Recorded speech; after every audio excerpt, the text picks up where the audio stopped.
So here's maybe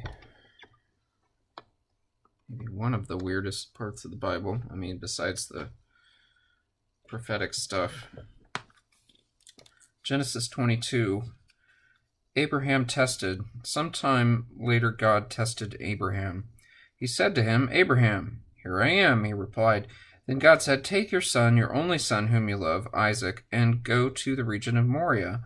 Sacrifice him there as a burnt offering on a mountain I will show you." Early the next morning, Abraham got up and loaded his donkey. He took with him 2 of his servants and his son Isaac. When he had cut enough wood for the burnt offering, he set out for the place God had told him about. Sarah just not consulted about this. On the 3rd day, Abraham looked up and saw the place in the distance. He said to his servant, "Stay here with the donkey while I and the boy go over there. We will worship, and then we will come back to you." Abraham, he's got this thing in the back of his mind, have to kill my son, God's telling me to do it. I don't know, man. Maybe you need an antipsychotic. Abraham took the wood for the burnt offering and placed it on his son Isaac, and he himself carried the fire and the knife. As the 2 of them went on together, Isaac spoke up and said to his father Abraham, "Father?" "Yes, my son," Abraham replied. "The fire and wood are here," Isaac said, "but where is the lamb for the burnt offering?" Abraham answered, "God himself will provide the lamb for the burnt offering, my son." And the 2 of them went on together. When they reached the place God had told him about, Abraham built an altar there and arranged the wood on it. He bound his son Isaac and laid him on the altar on the top of the wood. When he reached out his hand and took the knife to slay his son, but the angel of the Lord called out to him from heaven, "Abraham, Abraham." "Here I am," he replied. "Do not lay a hand on the boy," he said. "Do not do anything to him. Now I know that you fear God, because you have not withheld him from me, your son, your only son. You have not withheld from me your only son." Abraham looked up, and there was a thicket. There in a thicket he saw a ram caught by its horns. He went over and took the ram and sacrificed it as a burnt offering instead of his son. So Abraham called that place, "The Lord will provide." And to this day it is said, "On the mountain of the Lord it will be provided." The angel of the Lord called to Abraham from heaven a second time and said, "I swear by myself, declares the Lord, that because you have done this and have not withheld your son, your only son, I will surely bless you and make your descendants as numerous as the stars of the sky and the sand on the seashore.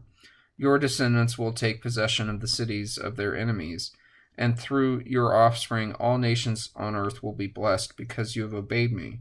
Then Abraham returned to his servants, and they set off together for Beersheba, and Abraham stayed in Beersheba. I don't pretend to understand this. Just get through 22. Nahor's sons. Sometime later, Abraham was told, "Milcah is also a mother. She has borne sons to your brother Nahor. Uz the firstborn, Buz his brother, Kemuel, father of Aram,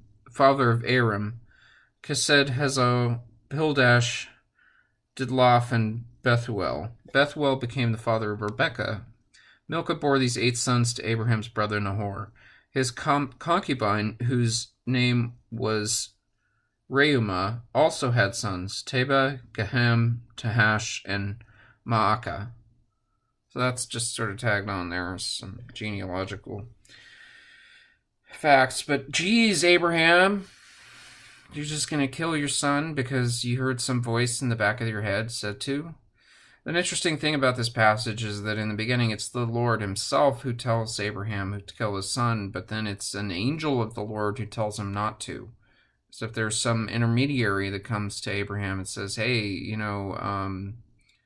maybe that's not the thing you should do," when it was the Lord himself who had said so, supposedly, it's really not clear whether Abraham is crazy. And I know that this all sets up the whole thing about how Jesus will be the real lamb who's sacrificed to save the souls of humanity and pay for the sins of the earth and all that. But it's just nuts. It's nuts. this really great book by Kierkegaard, Fear and Trembling, by Kierkegaard's alias Johannes de Silencio, and it sets up. It talks about Abraham a lot and this act of faith that Abraham did without any knowledge, without any thinking. He's just like, I hear this voice telling me to do this. I'm going to do it, and without any kind of sense whatsoever. And then there's this other voice of sense that comes in, the angel of the Lord, maybe wisdom, the Holy Ghost, the Spirit of truth, whatever, Logos, comes in and says, no, that's okay, oh, and also, hey, look, magically appears a ram to sacrifice instead. So why don't you just kill the goat or the sheep, and just leave your son be. He's gonna be cool, everybody's gonna be happy.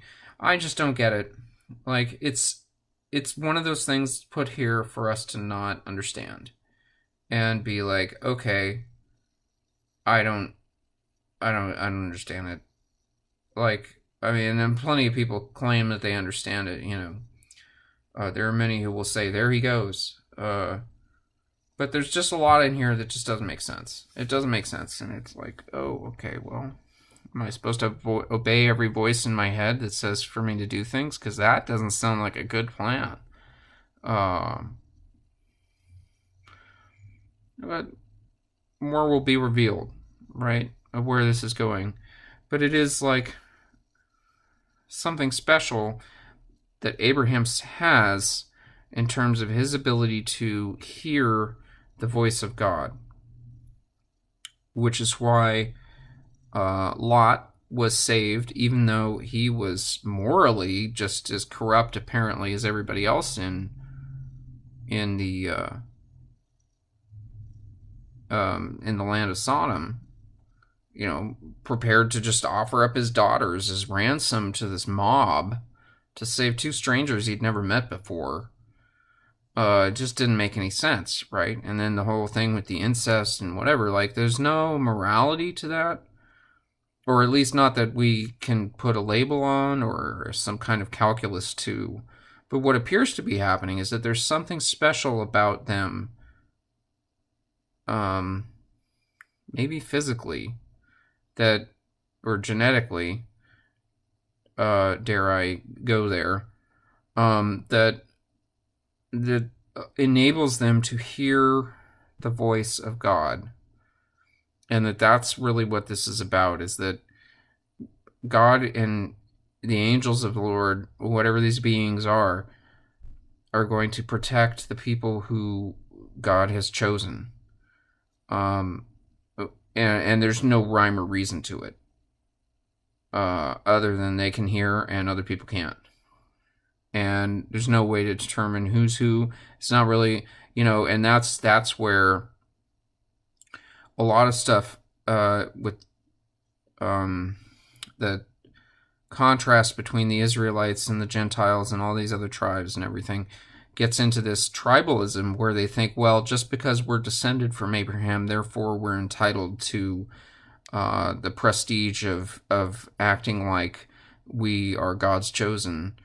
And some of them were, and some of them weren't. And God goes through that again and again with, "Oh, Israel, why have you abandoned me? Why don't you listen to me?" and all that stuff.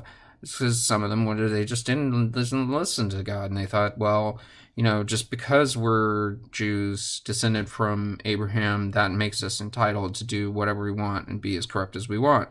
And other people in the tribes were like, no, that's not what this is about. This is like a special gift that we've been given, that we can listen to God, and that once we start listening to God, we understand like how to live better lives and how to, advance culture and society and education and knowledge and live more fair and just lives.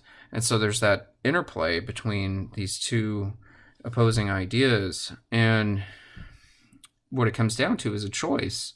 And that's what Jesus tells us, when we get to the New Testament, is that we have a choice whether to listen to God or not.